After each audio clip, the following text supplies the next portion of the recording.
Hello, beautiful beings, and welcome to your Sagittarius full moon reading. It has been a while since I touched base with tarot. It has been poetry and wine and other things. But then again, life is not one dimensional. But today I felt inclined to connect, and Spirit has given me quite a few messages in the best possible way. Just as to touch base, we are opening up into Gemini season, so that reflects on how we communicate, how we connect with ourselves and with others. What does an inner dialogue look like? What does the outer dialogue reflect of our inner world? And in the reading today, it actually is incredibly fortuitous because there's been a lot of things happening with the planet of expansion, which is Jupiter, and with Venus and Taurus season has a touch on luxury and love, intimacy. It's quite a sexy season. But we're moving into the next phase, which is actionable. How do we put all of those dreams and those connections into a material, concrete, we're going to be ame for a little bit, making them material and concrete in our everyday lives. So I asked what the reading was for the collective, and the reading is as follows. We have the King of Pentacles, and he is upside down. He governs your material success, your business acumen, the decisions you make that put you on the path of elevating your career. Upside down, however, it's not a bad thing. All he's saying is that you are your best source of counsel.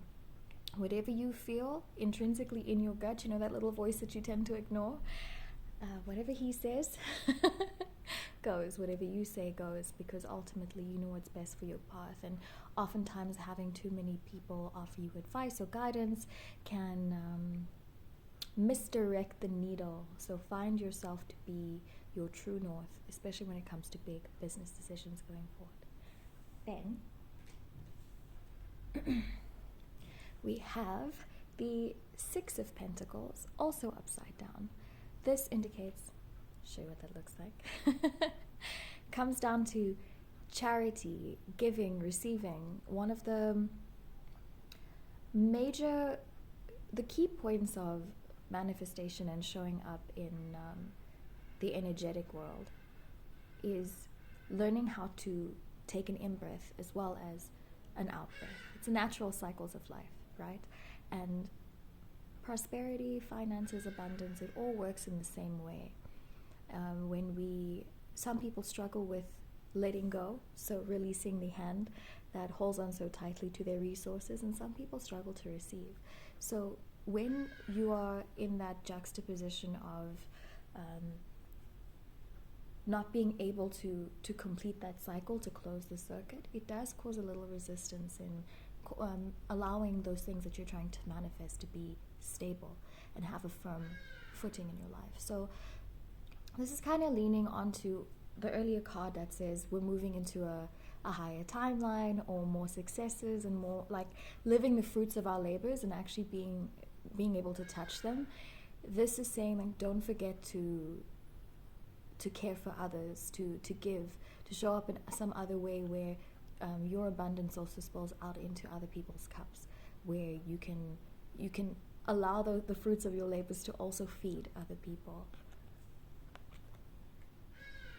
And inverse to that, if you're somebody who oftentimes gives, allow yourself to be taken care of just a little bit. I know it's difficult. It's a contentious it is a contentious place to be, especially if like your heart bleeds for others. But that kind of nurturing also allows beautiful things to start blossoming in your life, because sometimes we can't water ourselves if all we're doing is watering outside of our own garden. So it's okay to surrender and let someone else pour into your cup. So, third, but certainly not least, is all of these wonderful decisions you're making are going to bring you into your sunshine. They're going to put you in a position of leadership. You're going to be leading the pack. You're going to be pioneering your own life. And people are going to notice you. And the thing about success is it can be lonely at the top.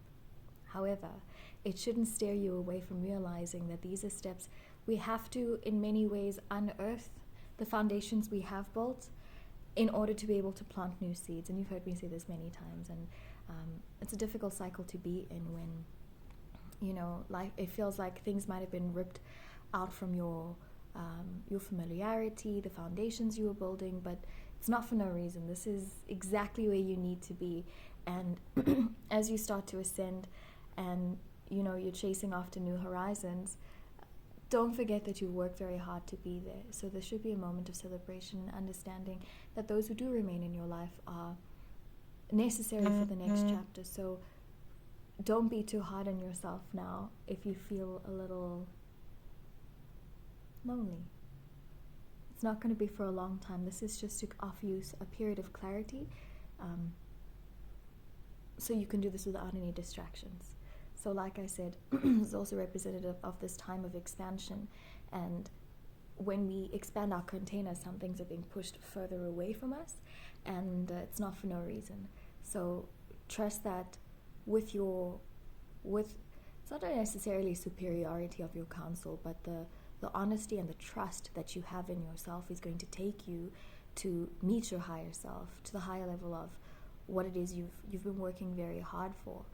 I feel like a lot of us have had points of contention, major jarring points in our lives over the last, I'd say, 9 months, I'd say since October, November, where life seems to have completely flipped on its head. But there's also been this period of true joy and reigniting of their creativity and the desire to do more. The ambition has come back. The aspiration to connect more has come back. So just know that everything was kind of dusted away.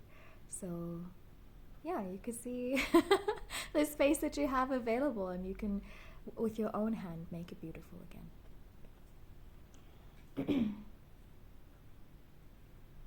You know, these readings usually have multiple nuances to it, but it really just is about how we're building and how we're showing up. So making more conscious decisions to be better for ourselves. The things that we do for money, it's important. That's a trade. That's the energy exchange that we use to show up in the world, to purchase comforts, it affords us a certain level of freedom, right, and opportunity.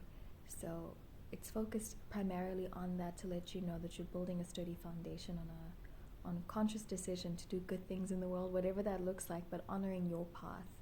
So if you're creative, don't stop making your art. You're going to be, yes, your greatest critic, and on some days perhaps the one person who celebrates you the loudest, but don't shy away from sharing, whatever that looks like. And if it's time to make a big change, make the big change. It may not be, you know, what you've been used to, or up until this point you may be used to a certain pace of life, and you may be really good at what you do, but it's time to just break that mold and do something completely out of your comfort zone, completely exciting and renewed for you. It's time to shed that skin. So from myself to you, that's my message. And if you'd like to dive deeper into your own personal journey, you're welcome to drop me a message. I'll be happy to do a reading for you. All my love, and make sure to celebrate. Bathe in the moonlight this evening, and if it's with somebody you love, all the better, from my heart.